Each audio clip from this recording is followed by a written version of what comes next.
Hello, everybody. This is Jack Hammer, and joined today by Rob Shu. We don't have a name for this show yet, but hopefully, as the season gets going back in September, we can maybe call this the Victory Monday show or something along that. But here, the good thing I is like that plan. yeah, good thing is during the off season there are no losses. So I guess every Monday during the off season is a Victory Monday, right? That's right. We could pick something that was a victory for the Niners this week for sure. Yeah, that's actually really that's true. But then before we get into the victories, let's talk about some of the changes that the staff went through over the weekend because the Flyers have now lost 5 coaches so far through the first week of their off season. Mike McDaniel getting named the head coach in Miami yesterday. Richard Hightower on Saturday making a lateral move from the 49ers over to Chicago. So the 49ers have two assistant coaches as far as their coordinators moving on to new locations. And what was your take on what transpired over the weekend?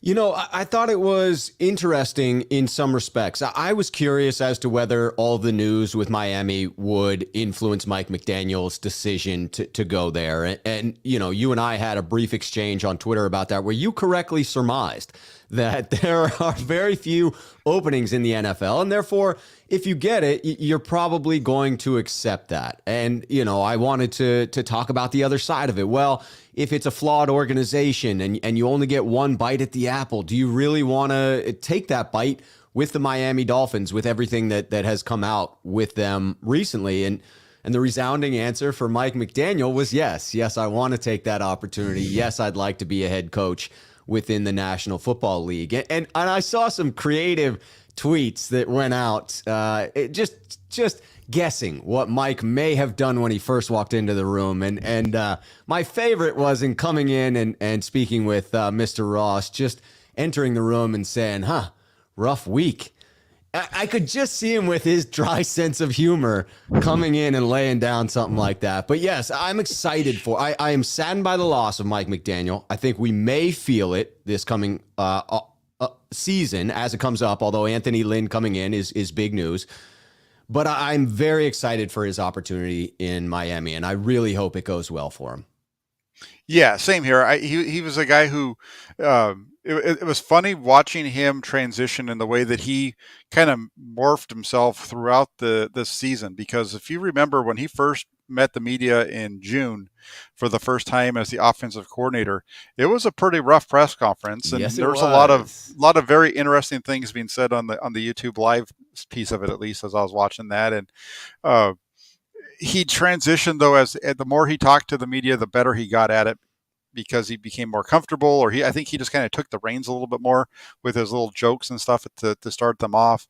And then on top of that, he was a really good guy to talk to in terms of it didn't matter if you felt like your question was a little off base or maybe a little, stupid for lack of a better word, Right. But he would make you feel like it was a good question, and he'd put some thought into it and usually give you some really good answers. And so it's a great, I think this is a really good opportunity for McDaniel. I understand the issues with the previous head coach there and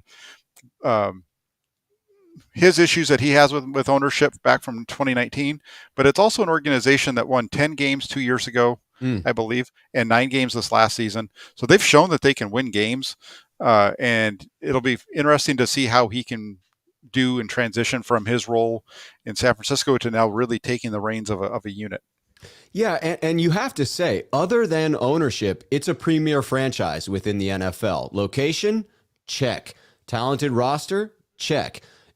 Established history, check, right? I mean, still the only team in the NFL to have a perfect season. And so it's all there. And if Mike McDaniel was able to leverage greater control out of the fact that Ross and the ownership there were sort of backed up against a wall because of the lawsuit that just came out, it potentially became a better landing spot for him because much like Kyle Shanahan coming in and dictating some terms to Jed York and saying, this is what I want. I don't need this opportunity. I'm happy for it. I'm grateful for it. But if I'm going to come in, here's what I'm expecting to be able to do within this organization. Here's the amount of time I'd like in order to be able to come in and change this roster, which was atrocious when Kyle Shanahan signed on. So you would imagine that while different circumstances, Miami's roster is well built, but with ownership experiencing this turmoil, that Mike McDaniel could have used that leverage to his advantage. Yeah, and I agree with you there. I think he definitely went in there with a little bit of the strength in those negotiations based on the background and based on the issues that they were having there. Also, when you take a look at who he was up against, I just feel like he was the stronger of those two candidates. So, and also the timing of it and the way that it went through, it seemed like he was the lead guy. That's why it took so long for them to get it done. So, good deal for Mike McDaniel. We'll touch a little bit more on him in a minute. But then also you're losing the special teams coordinator, Richard Hightower. He's going to Chicago. So that's a little bit of a lateral transition. What were your thoughts on upon hearing that news? The most interesting thing to me was the idea that the 49ers never put out anything about moving on from Richard Hightower. That to me spoke to the respect that exists and the relationship that exists between Coach Shanahan and Coach Hightower, in that, you know, their time goes back to their college days at Texas.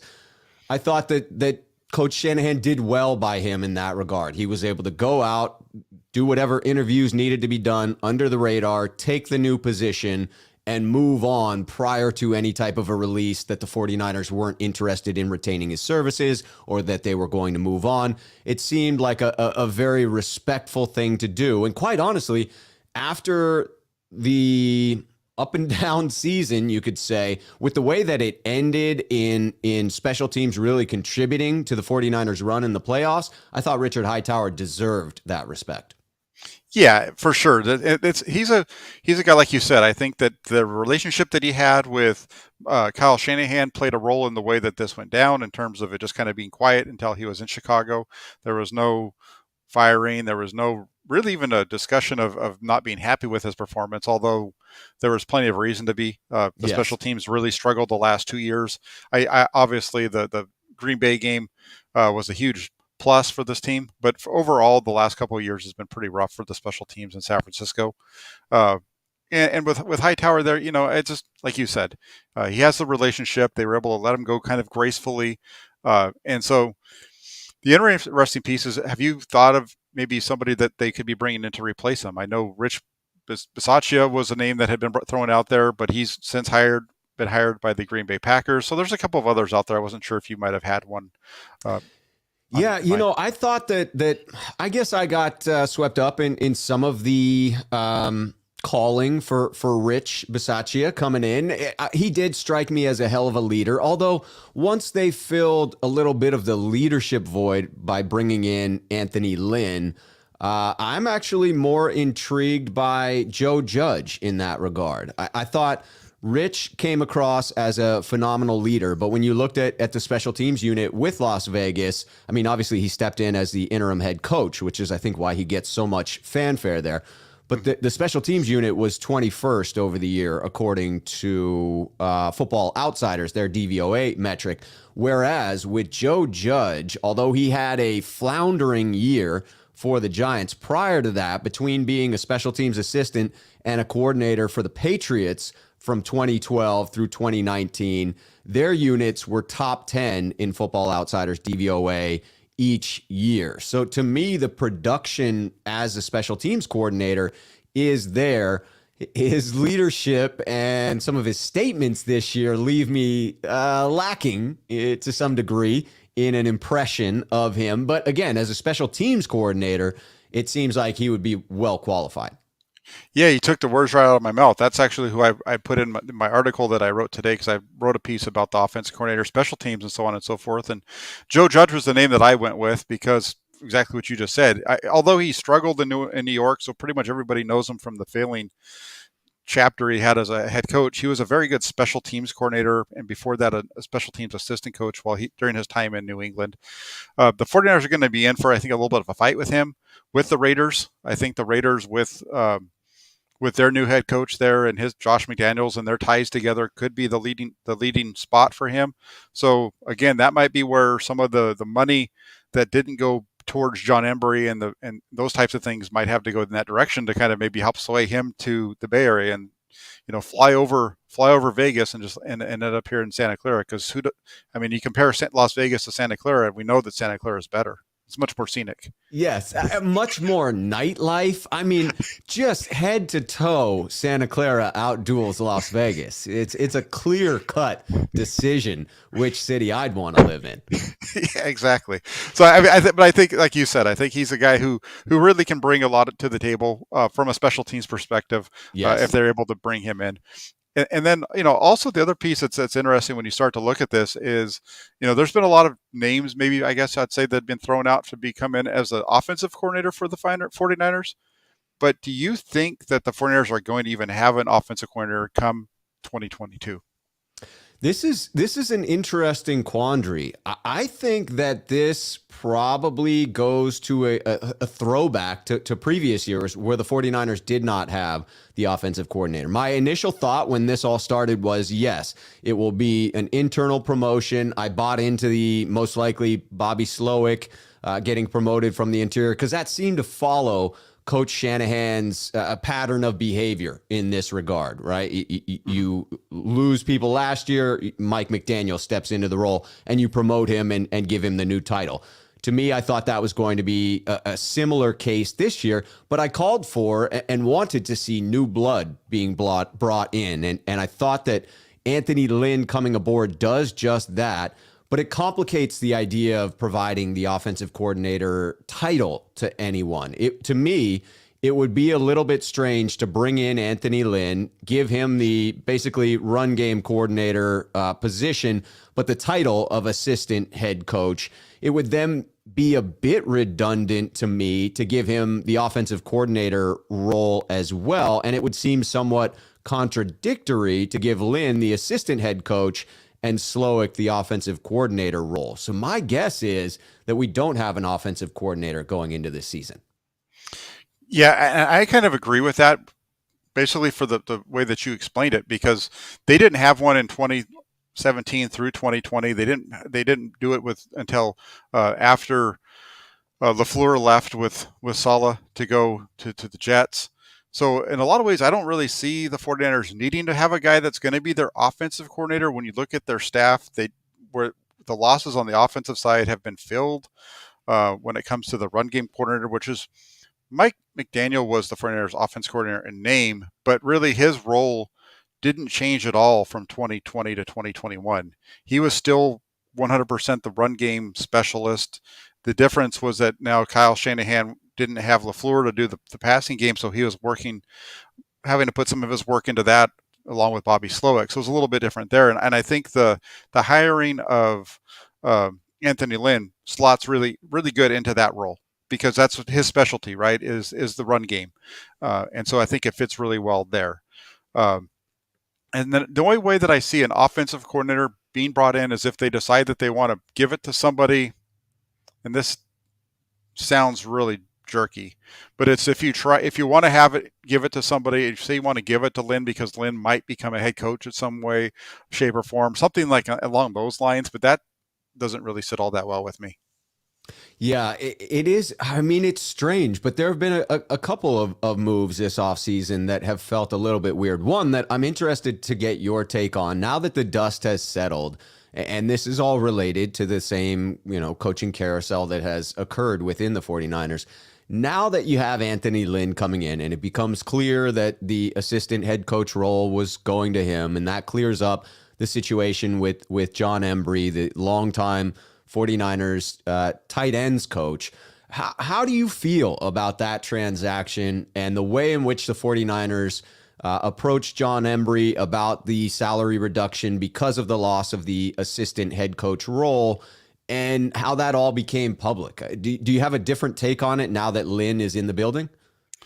Um, you know, it's one of those things where we don't have all the answers, and I don't think we're ever going to get them. Even when we ask the question, I don't think you're really going to get an answer as to what the process went through there. Right. It wasn't a situation that really upset me a whole lot because I kind of wanted to see what the next step was going to be. Yeah. Um, and then when you see that Anthony Lynn is the guy that's replacing him and that he's taking over the assistant head coach title, and the role that he's going to take, it's going to be, they still have to figure out the rest of their coaching staff. And like I just said, some of that salary might have been what they were going to have to use to get to their special teams coordinator and who they were going to get there, because they probably knew that they were going to lose. They obviously knew that Hightower was interviewing at other places, and they were going to eventually have to replace him. So there's been a lot of movement going on behind the scenes already that we're not aware of, because nothing's been released from the team. Right. So it seems to me like it was a move by Embry in a way to get that out there, because that puts a lot of pressure on the team, I agree. and it helps him to kind of save face. Beyond that, I don't really know what role that served, because of the way that it was originally came out was just such a negative towards the 49ers. That's a really interesting scenario there for me. It was. I hope that we get greater detail about it, because you would think that the team could have gotten in front of that. The team could have come to Embry with a package, right? Instead of just, hey, we're removing this title, you're taking the 60% cut. They could have really spun it. They could have known that he wasn't going to take whatever package they offered, but offered a compromise that says, hey, this was your base salary minus the assistant head coach position. We're willing to give you a raise based on your performance within your original role. That sort of becomes the middle ground of, well, you're no longer going to be assistant head coach, so you can't have that entire salary because you're no longer in that role, but we're willing to compromise. And then the Niners could have proactively put that information out. And then if Embry decided to walk away, it would have at least evened the playing field as to who looked poorly in that circumstance. The 49ers put nothing out, and therefore when the story did break, it really did not look favorable for the San Francisco 49ers. I have to hope that they simply allowed a little bit of egg on their face out of respect for Embry and the fact that he did a great job there, and that he was respected within the building, and that he was loved within the room. George Kittle has spoken about it often. So that's my hope, is that the 49ers sort of allowed this minor PR nightmare to occur in that respect, because they were unwilling to put one out themselves. It spun it the other direction.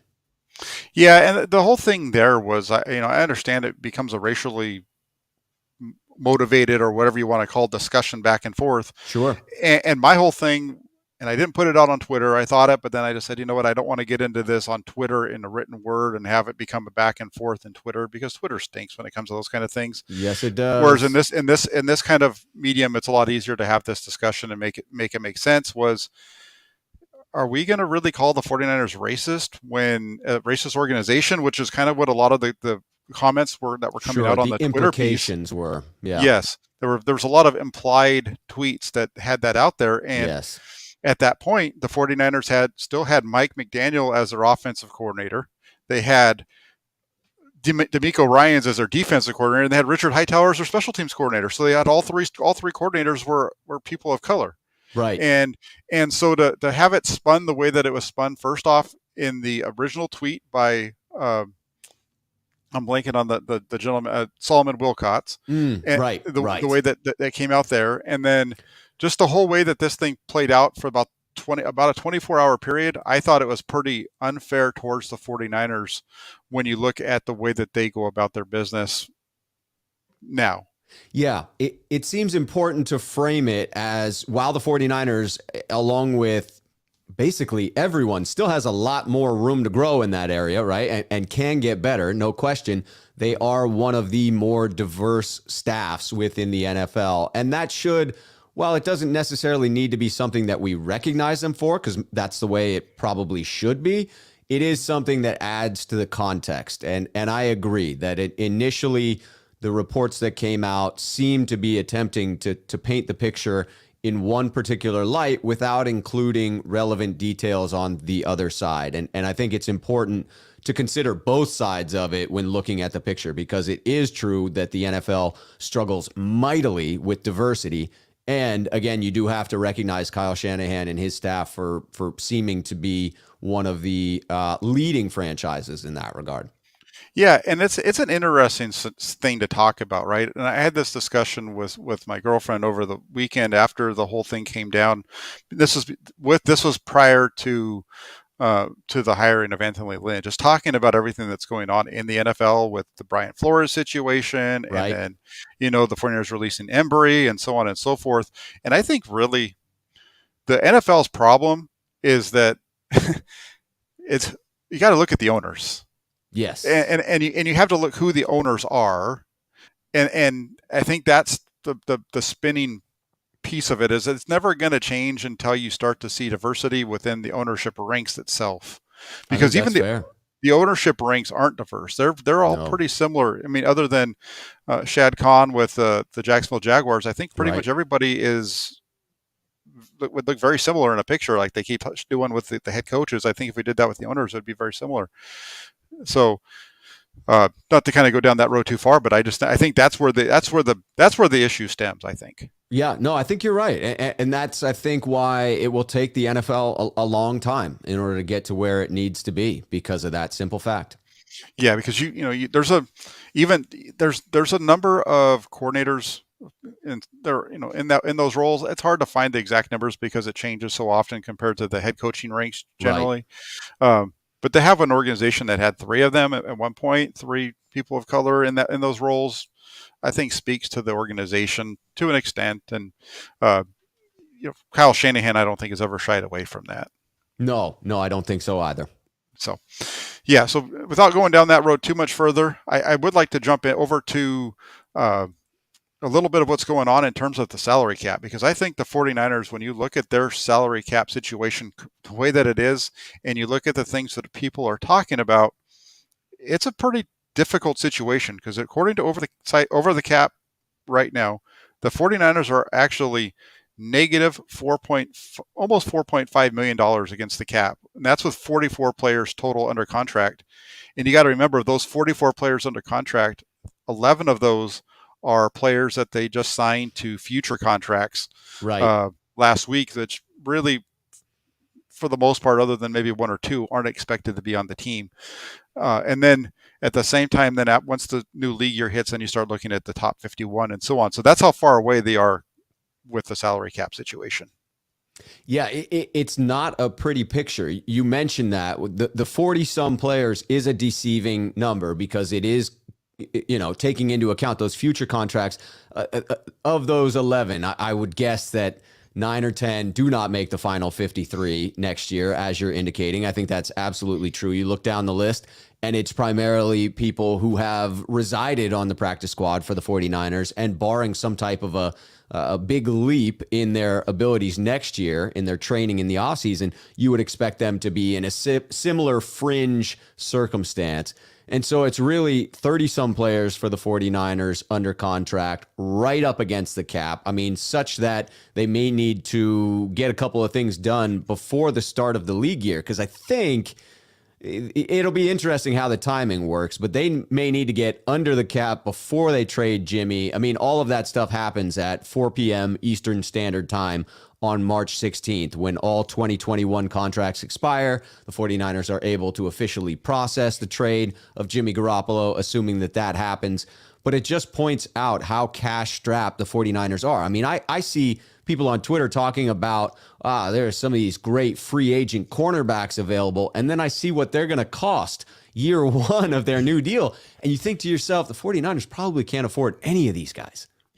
That's kind of what I'm looking at. I'm seeing people talk about signing somebody for $10 million or whatever, and I'm looking at their cap number. I'm saying they don't have $10 million at this moment. They don't have $10 million. They might be able to come up with it, but Right. they don't have it right now. Because what actually got me looking at this was I just wanted to go ahead and play around with the numbers, and I just traded Jimmy Garoppolo off the roster, and I noticed it only took the 49ers salary cap to about 20 million, and I was like, whoa, what's going on? And then that's when I realized where they were and how bad the situation was for them. Because right now they're at, like I said, they're like at minus 40, more minus 4.5.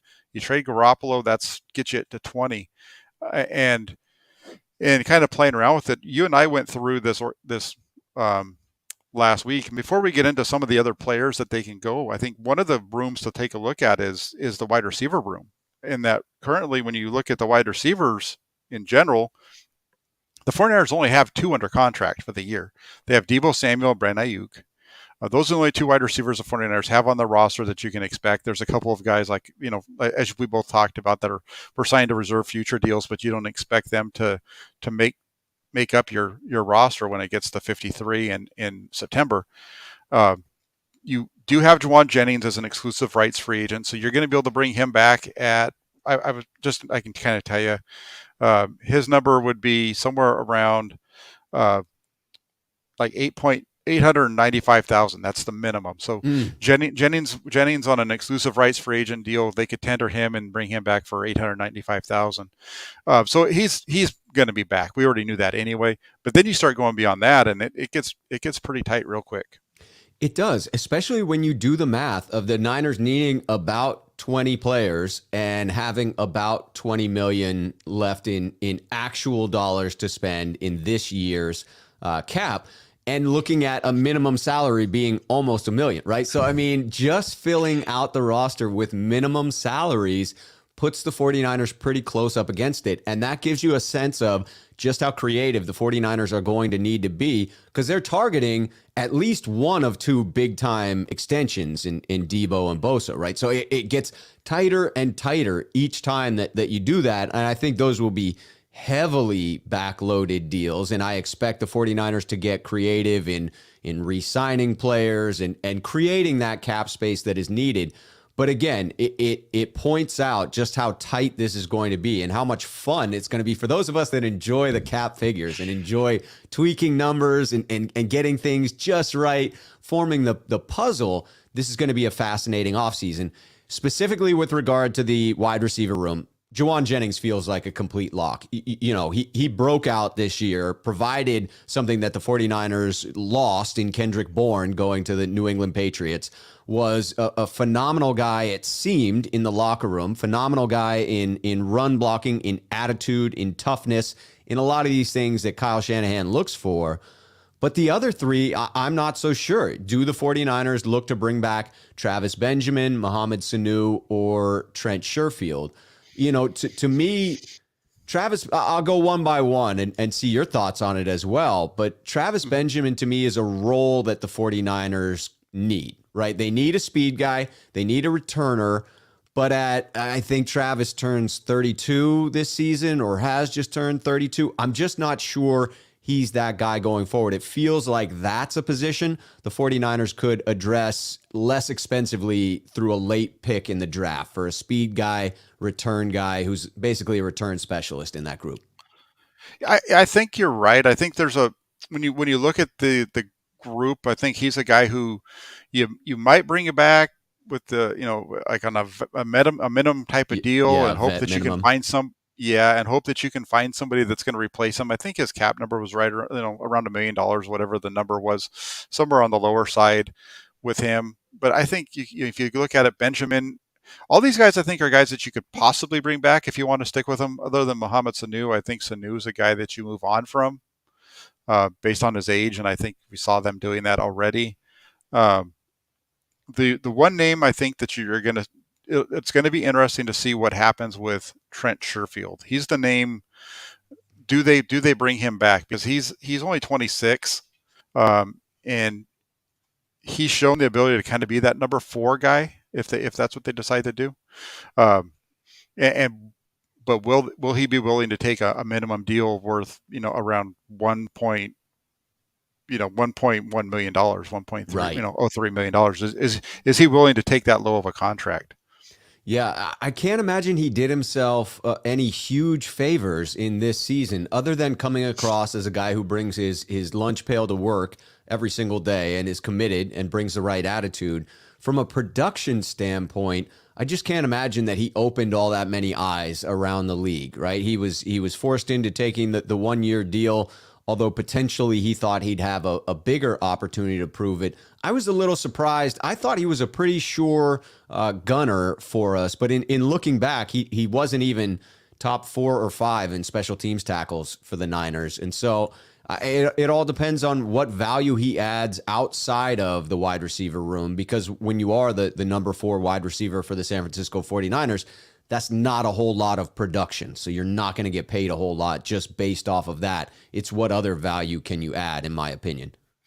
Correct, and I agree with that. That's the hard part with him, I think you hit on a couple of things. I think one, he's not going to be highly sought after, so he's not going to be overly expensive.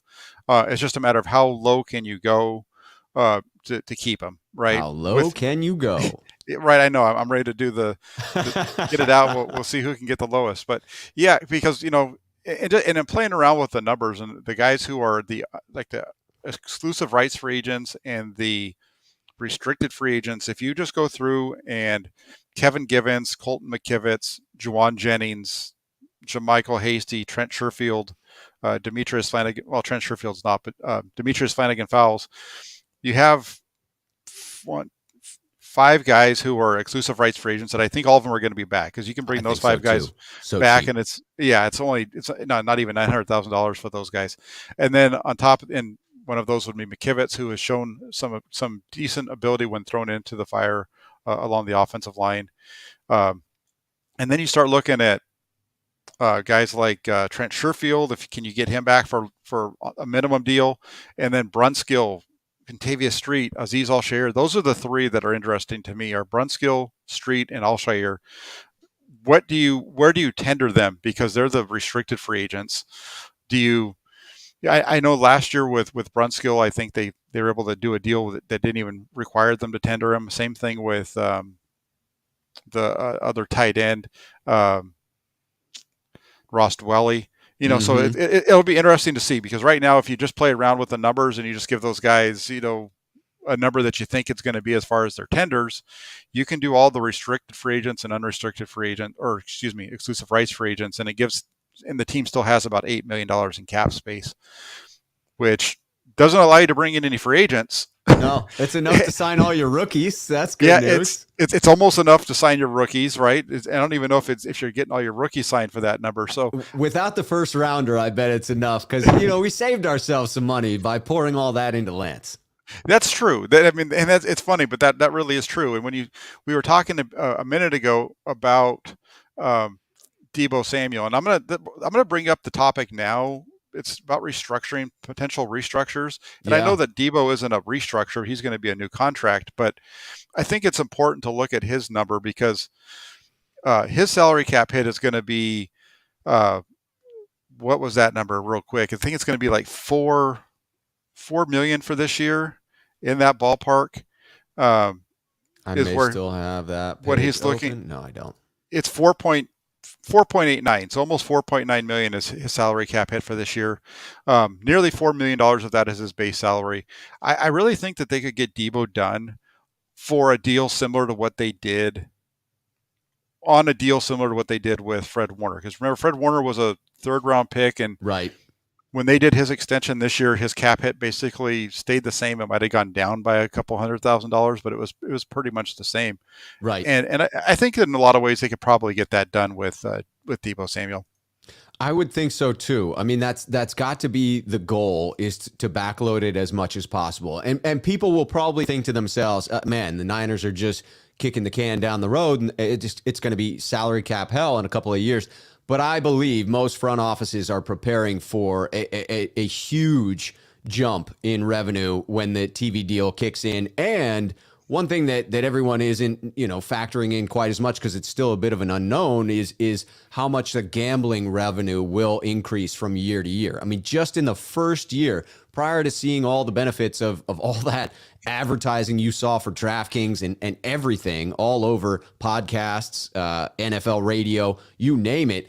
The NFL brought in an extra 300 some million from gambling sites last season. So this season that gets tacked on the following year, and that cap really does explode. So I think that, yes, it's somewhat dangerous. You can't accurately predict what the cap will be in the future. But if things hold true, it should skyrocket. And my belief is get those deals locked in now so that you don't find yourself in a position where you're attempting to fill a lot of slots while there's an excess of cap room because it's supply and demand. If everybody has cap room that they can bid, those free agency deals are going to go through the roof.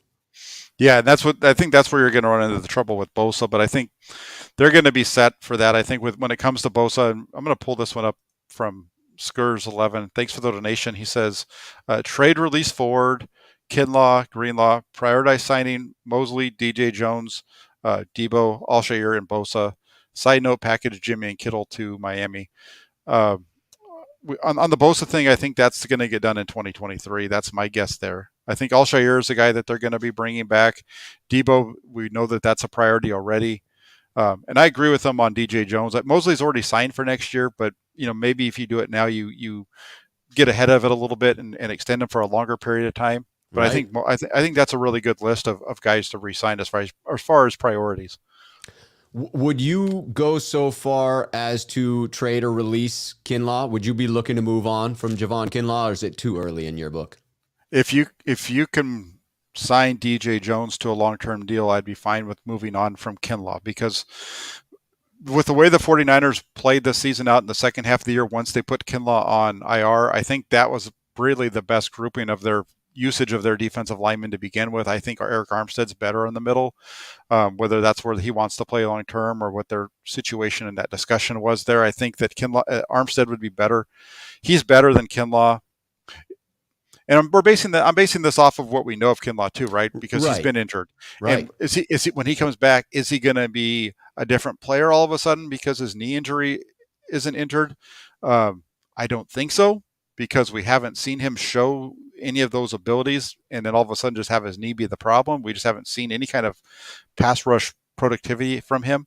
Uh, so I would say move on from Kinlaw. Ford is a tough one because you're not going to save a lot, but even a $3 million savings with this cap situation they're in, maybe you let him go and move on. Especially if you plan on keeping Samson Ebicom. And then Drake Greenlaw, I don't think you trade or release him. I think you keep him because I think he's valuable to you as a third linebacker with Alshair and Warner. Yeah, I mean, it showed having depth at the end of the season this year that is a positive thing for the San Francisco 49ers.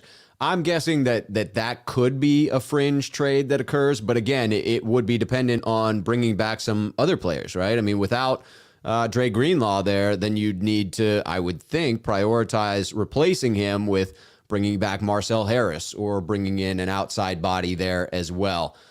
It's an interesting list. To me, the Kinlaw piece, it seems like you wouldn't be able to trade him for much. And with those rookie deals, I haven't dug into it, but I'd be interested to know how much the Niners would save. But to your point, even the $2.4 million that the 49ers saved by cutting D Ford, they're so strapped up against the cap this year that those dollars could come into play. Normally, $2.5 million, you'd probably sneeze at that in the NFL. This season, that may be the difference. Yeah, the hard part with Kinlaw is that he's on that rookie deal, and so Right. he's backwards when it comes to his salary cap. So releasing him now actually costs you $5 million for him not to be on your team. Oof. Uh, and if they do a post June 1 cut with him, that number goes down to 2.2. But for this year of dead money, you're still spending money. You're still you're still spending more than he's on your cap for because he's supposed to be 4.2 million. So moving on from Kinlaw doesn't really work from a cap perspective. No, that Uh, strikes me as a guy who will be back, and the 49ers will see what they got. unless they trade him. If they trade him, it's a little bit different. It pretty much washes out. But you've still got him. So I don't think that's not the way that the 49ers will typically do business. They don't like to move on from guys unless it's going to be a big saving to themselves or that kind of thing. So I don't think they'll move on from Kinlaw. I do think they might move on from Ford, though. That's the one there that I see possibly happening. Yeah, quite honestly, I would be okay with that. I'm okay if the 49ers believe they can get meaningful snaps out of him just because of the money situation and how little they save if he is cut. I would be okay with them keeping him, but because of that injury cloud, even though this season was different in that respect, I still would be okay with the Niners moving on from D Ford and just admitting that, it didn't work out for both sides. Yeah, That's not true. It worked out for one side, not the other. right. It definitely worked out for Javon, that's for sure. Yeah, Oh, Javon and and D got their money. yeah, they did. And then when it comes to the players that they have on the roster, and I know we were talking here about potential restructurings. Um, I have a few. I don't know if you've made a list yet, or of guys who you think might work out, or if you wanted me to go through some of the names that I'm thinking. I've only got one on my list, and it's the obvious one. It is Eric Armstead. To me, there's meat on that bone. The 49ers organization seems very committed to Eric. He strikes me as the kind of player that you enjoy building around. He's a Swiss Army knife. Gets along swimmingly with your all-star defensive line coach. He's active in the community, has won multiple awards given out by the team to recognize contributions in the community. He's a leader that began his career as a quiet one, but has evolved into a vocal leader, a confident leader. Was one that was questioned by fans early on in his career. Now people are seeing value there. To me, he strikes me as someone that the cap figure is a little bit iffy. You may want to bump some of it. You gave him a good salary earlier on, so there's probably some willingness to negotiate from both Eric and his camp. That's the one that strikes me as having enough meat on the bone to be relevant for the Niners right away. Yeah, and I agree with you. I think that's one of the first one, because you're looking at him and he's got a $20 million cap hit this year. He's going to be 20. He's only 29. And so he's got a couple more years still left on his deal. But when you look at it, he's played every game since 2019. I think it might even go back to 2018. So he's been playing really well in terms of his ability to be on the field. So since 18, he hasn't missed a game. So from a health standpoint, that's a positive for you. So that kind of leads you to maybe, saying that Armstead would be a guy that you'd want to extend for another couple of years, and take his contract out and say, you're going to run it through 2026, Right. add on a couple of years to that, and take if his $20 million cap hit, 14.1 million of it is base salary. And so that's what you're looking to readjust. Yeah. You can take that money, give it to him, Straight up as cash. yeah, a signing bonus, and then that would drastically, drive down his cap number, and then you spread that over time, and you're probably going to have to give him a little bit more than that too in order to want to work with you, right? He's not going to just want to stay with the same number. But I think there's some ways that you can really drive his number down. I think that's right. That's one name. Another name that let me guess another one here. Okay. Jimmy Ward. I think you're starting to get where I'm going here, right? With the way Let's see it. I want to hear your Yeah. details on Jimmy though, because to me this wasn't one that was top of mind, but it makes sense to me. So I'm anxious to hear your backdrop on it. No, it's similar in that Ward is one of your cornerstone defensive players. Right. He's very strong up the middle. He's going into the last year of his contract. The way that it's currently structured, he has he has actually 3 void years after this year, that he's going to be sitting on your cap with the way that they did his deal that he's on currently. So I would say, you've got $8.9 million of base salary to work with, and again, this is one that I'd like to see if they could try to get him down to maybe 5 million, and throw some money to him to extend it for another year or two on top of that, because again, he's a guy that you want to keep around. He's been a really steady player for them after a few years of being injured, starting in 2019 and beyond. He's been a pretty steady presence in their secondary, and he's been kind of a steadying influence in terms of what he can bring to the table for them. Yeah, especially if you're going to let Jaquiski Tart walk in free agency, which is a distinct possibility for the 49ers, to keep one of your veterans present there in the backfield of the defense makes a ton of sense to me. And Jimmy Ward, while he doesn't strike me as being an overly vocal leader, does seem to have found a bit of his voice in the last couple of seasons. And you're seeing more and more personality from him come out in those post-game pressers. And he certainly has begun to deliver in some respects where he had struggled, right? I mean, he had considerable issues not coming up with those interceptions, but this season had a couple of games where he came through in that regard. And again, I think keeping the defense, the core of it together when it was so good this season makes sense to me. And if you can save a few dollars while extending Jimmy Ward a couple of years, I would do that. I'm interested now that teams have started to add these voidable years at the end of contracts, which is a new phenomenon for the most part.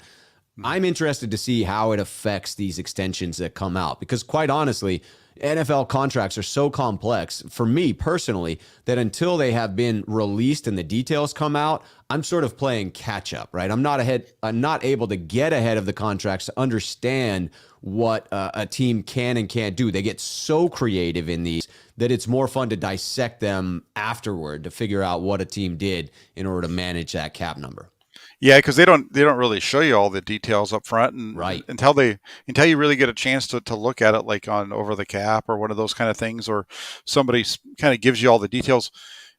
And even then, you still don't, because like a Jimmy Ward deal was reported as a 3-year, $28 million deal. I think it was somewhere in that ballpark, but it's really 3 years of actual play with another 3 years of dead cap hits after that, see, that weren't even aware of, right? Because if you look at his contract the way it's set, he has a voidable year in 2023, which gives the 49ers a dead cap of $6.3 million, and there's two more voidable years after that. So it's interesting the way that they place that, because they're going to have 6.395 million of dead cap in 2023 with Jimmy Ward, 2.93 million of dead cap in 2024, and 1.5 million in 2025. That's how it sits with his current contract the way it is. So and that doesn't get brought out in those discussions until No. you get to look at it here. And like you said, it's a newer phenomenon that really kind of came out with the pandemic and around that time when uh, the cap numbers were going down and they needed to figure out a way to work around it. And Yeah. that was the first time I started to see it. I mean, that's an interesting phenomenon where you have a player on a naturally expiring deal and dead money, considerable dead money for the years after that, right? I mean, typically when you have a deal that you get to the end of, that's the end of the deal, right? That is it. You paid him all the money he needs. But no, we needed to create false cap room under a cash strapped season when everyone predicted it would rebound. So I think people wouldn't have flirted with those voidable deals if it was just a downturn in the economy caused by, natural causes. But because they expected this thing to come to a close and everything to rebound, they were able to play these games. And it's fun to watch all these creative financial guys just do their thing. I mean, it's wild. Yeah, it definitely is. It's definitely a new phenomenon, like you said, and it's interesting to see how they do it. And two other names that I'll throw at you real quick. One would be Samson Ebicom, who I think they should keep. But Yes. here's a guy who has a cap hit of $8.2 million. He has cap savings of 6.5 if you just cut him right now. So they can move on from him and save a bunch of money. But I think he brings enough value to where you'd want to keep him. He's only 27.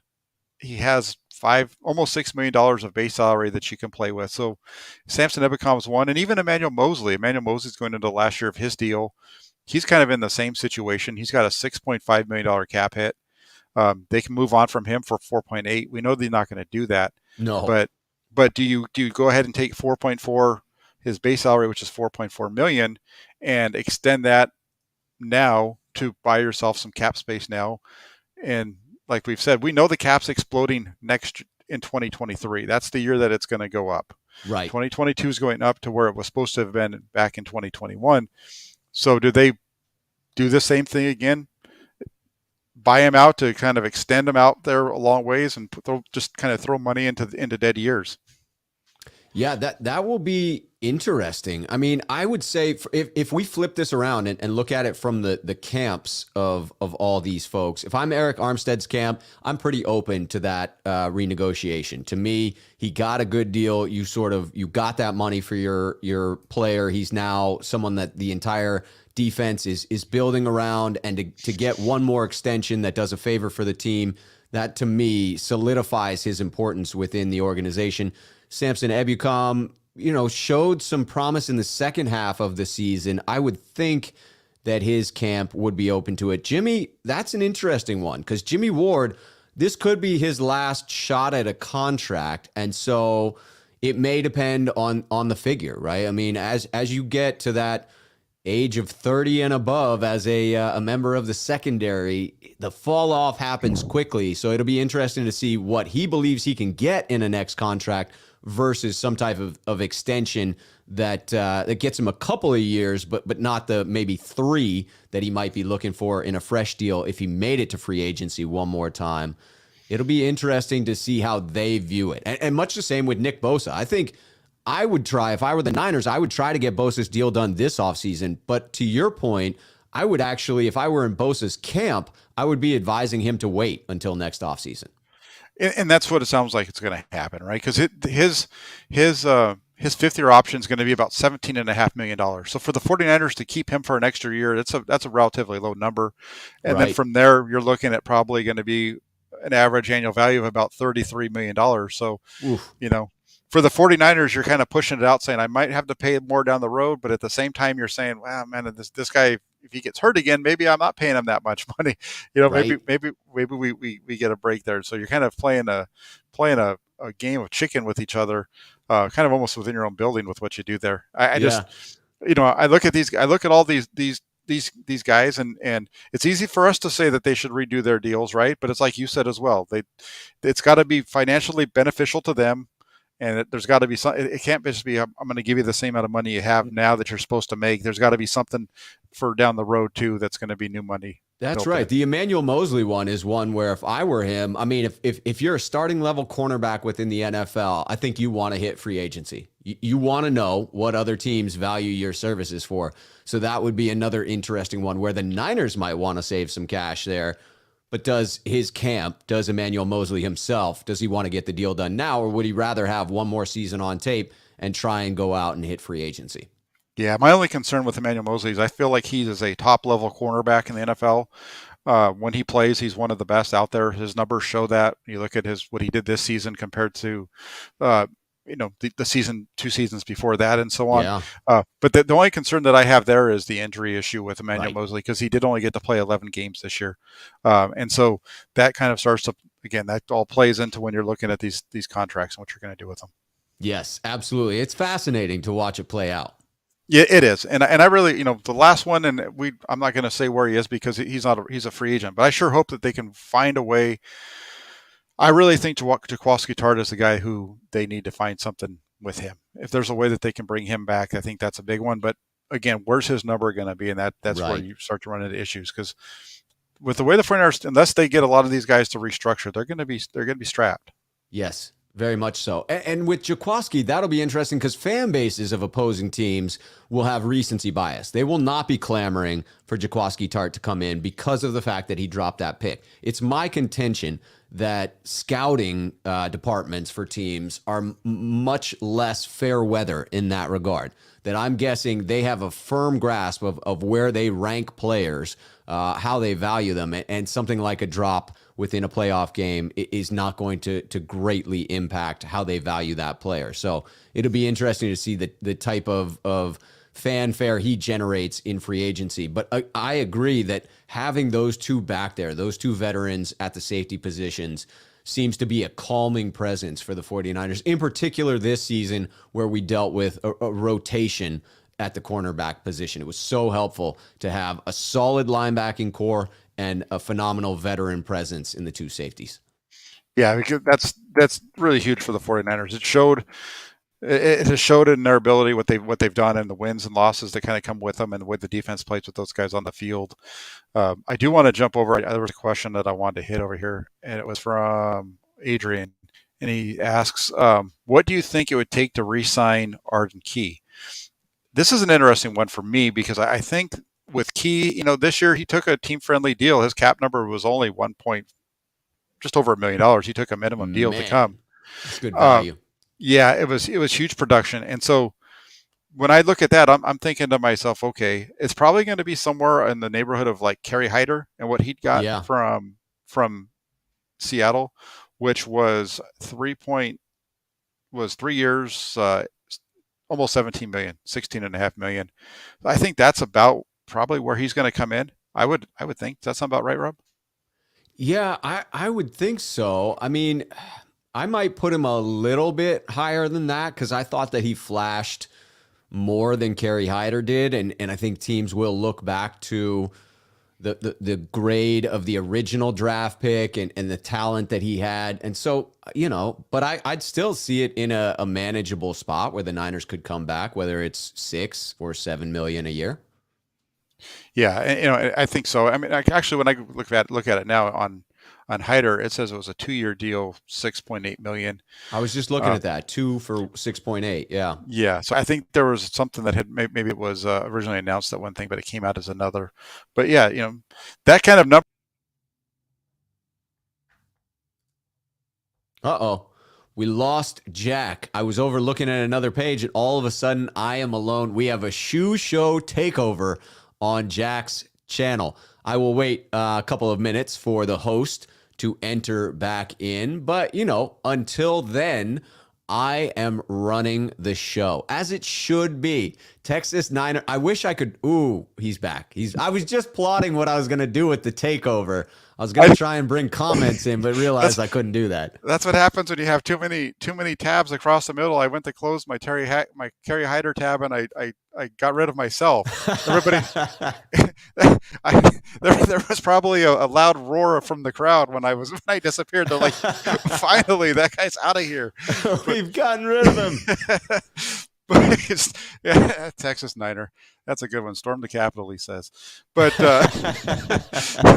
but yeah, I just think that if they could bring him in and get kind of a Kerry Hyder type of a deal with him, and it'll be interesting to see what they can bring him back for. Yeah, most definitely. Because that Hyder deal was certainly he was much more of a journeyman. It was a cash-strapped year, and that seemed like a pretty value signing for the Seahawks, given what he was able to do for the Niners in 2020. I would expect a little bit more for Arden Key. I would expect more in the 6 to 7 million a year range. And so I think it depends on how true he was being when speaking about the brotherhood that exists in that room and what that means to him, because I think he probably would have to take less to come back for the Niners and would probably need to take less initially, although I'm sure much of that would be in a signing bonus that's prorated. So maybe initially cash in pocket, it would actually be more for the 49ers, who need a smaller cap hit the first year. But that one is one I'm keeping my eye on. Along the D line, it is DJ Jones and Arden Key I'm most fascinated by. Yeah, I know we talked about this last week, and for me, it's DJ Jones, Arden Key, Jordan Willis. Those three guys. Can they bring all of those guys back, or at least two of those three guys back? And I really like Arden Key because he does have that flexibility of going inside and outside. He's more of an outside guy, but he really kind of flashed from the inside this year in their third down pass rush, group. So it'll definitely be. So I don't know. I think 6-7 million at 8, like you were saying, it might be a little high for not Kerry Hyder, but for an Arden Key, just given his productivity. It was 1 year. He hasn't done it before, so our team's going to jump on him quite like we think they might. Right. That's going to be an intriguing one to watch, especially because the dominance came from the defensive tackle position as well, right? So, I mean, that shifts him in earning, in addition to the fact that it hasn't been done over a long period of time, is what position are you going to be playing him at? Right, and that's the thing. It was a lot of his productivity did come after the shift to the inside. It was rushing next to Nick Bosa and next to Eric Armstead, and he was getting some more favorable matchups and those kind of things. So will teams, I don't want to say fall for it, but will teams take a look at that productivity and say, I don't know if we're going to be able to get him to those kind of numbers. I don't know if he's going to be worth that big of a contract, kind of thing. So it'll be interesting to see how it works out. Most definitely. Yeah, and then like Luke says right here, I got to agree with him. Don't drink and close Kerry Hyder tabs at the same time. It doesn't work out. It doesn't work out very well. Cheers to that, Luke. Exactly.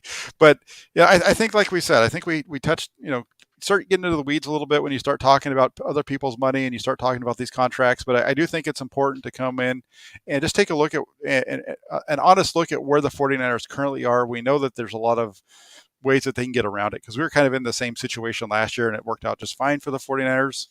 When you compare them to other teams across the league, they're not in a bad situation overall once they get out of the Jimmy Garoppolo contract. So it'll be a fun off season. We're not even to the end of the 2022-21 season yet. There's still a Super Bowl left to come on Sunday. Is. And I'm not interested in that game to in any way, shape, or form at the moment. I could really care less if there's a game on Sunday. Um, Good thing is the 49ers keep giving us stories to talk about. Yes, they do. I was in the store today and I saw a Super Bowl display and I was like, oh, that's right. Still a damn Super Bowl to go. That's right. One more to go. I was hoping that I was going to be on my way to LA on Friday, but instead I will Yep. be sitting at home on my couch watching the game. Something Cost nice me. about that. That's right. It's a lot less money to have to do that, to be honest with you. Yes, Uh, indeed. and so, and no, Andrew, she does. Well, sometimes she does. He asked me if my lady watches ball with me, and sometimes she does. She watches just enough to know what's going on and know whether I'm in a good mood or a bad mood. Most of the time, she watches enough to see that I'm complaining, and then she just kind of walks out the room and says, "I'll That's leave it. you. I'm out. I'll I've leave had it. enough.